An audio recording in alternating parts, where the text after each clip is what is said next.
Hey guys, I'm in my favorite spot, the CAR. So let me hop on real quick because I got to see episode 2 and 1 of Bad and Bougie. And if you've seen the thumbnail, then you already know where I am heading with this. I want to know how many of you are watching the show. Is it a yay or a nay for you if you have watched it? If you haven't watched it, are you going to watch it? It's actually not too bad. I'm going to be honest, and I'm giving you my tea in the very first few seconds of this, right? Like I don't even have time to waste. Um I think that the ladies are a very interesting mix. Um Everyone seems to be friends with Moneta, which is Neo's ex-wife. But we all know Moneta, besides from being Neo's ex-wife, but from her time on Housewives of Atlanta. And I don't even I don't know, people were like, oh, she should be on the show or whatever. To me, I don't see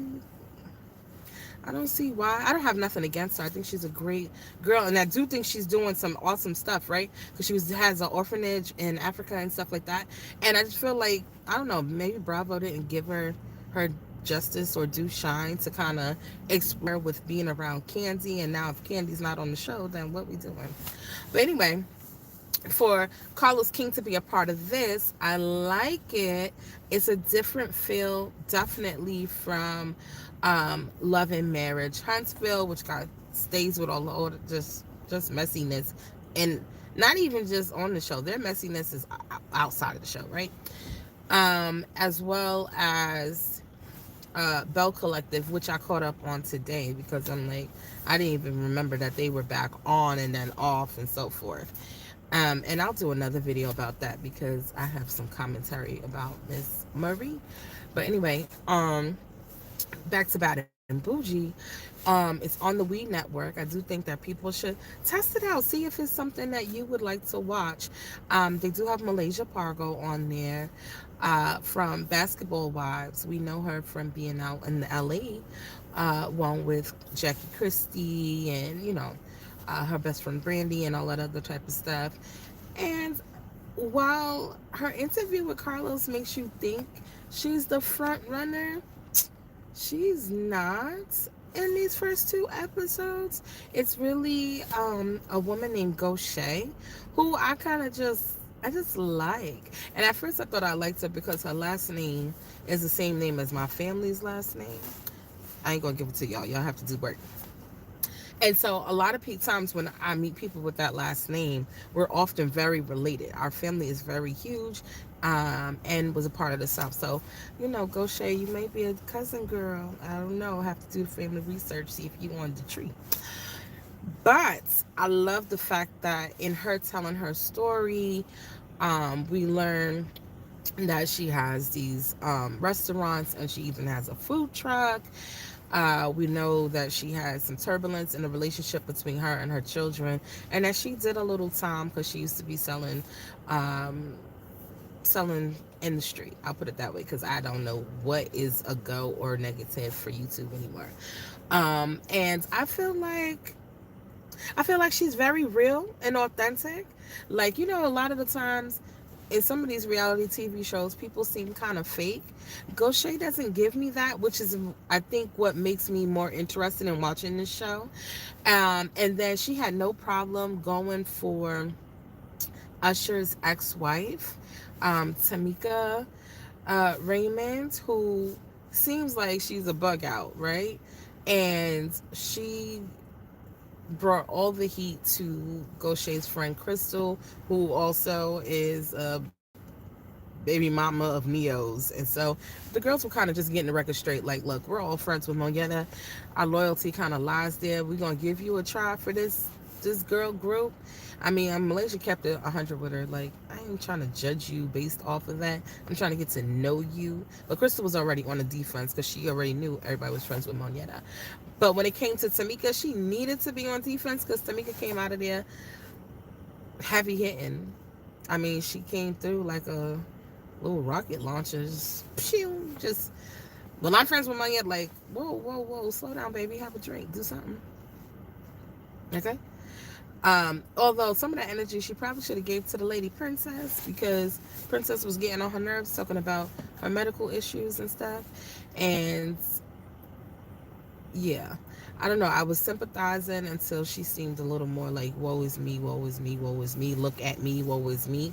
I got issues, look at me, woe is me. Hear what I gotta say, you need to know. And I mean, this obviously something she's battling because of the trauma that she went through with her body. And I'm not downplaying that part at all. But it was kind of weird for, if there was a random pocket opening, she took her shot and mentioned it. And she probably needs to go to therapy to kind of work through those things, so that she isn't always sad about it in the way where it seems still so fresh for her. I mean, I don't think that even the producers of the show could have done that. That is clearly her. And even when she talks to her husband about it, it just seems very fresh. And she admits that it happened a couple years ago. You know what I'm saying? So, but she's still going through the trauma from it, because she's still going to the doctor to actually have her breast reconstructed and things of that nature. Go watch the show. I don't want to give away the show. But I do want to shed light on these characters, right? And Crystal seemed like she might not be for the business. She trying to come in on humble pie because she's trying to get in where she fit in. But that Gaucher bring all the heat. Malaysia had a ghetto brunch. I don't know. She called it a bratchet or something like that, a tea bratchet or something weird. Anyway, so that they could really have drinks. That's what it was really for. Um, and they're there, and Gaucher is going at Tamika like, "Did you mess? Like, what's the issue with you being all on Crystal the way you was? You know what I'm saying? Shed some light to that. You all right? You got things going on with you and Usher. Why did you and Usher break up? What happened with your son?" I mean, she started to reel in on her. And I could see she's going to be the one to push the buttons to get everybody activated and to get people talking and sharing more. Because not for nothing, Malaysia was always reserved, even on Basketball Wives. She wasn't that chick unless she was pushed, right? Or unless she had her BFF next to her standing on her side. And that's just real talk. That's no shade, because I like Malaysia, which is what made me turn into this show in the first place.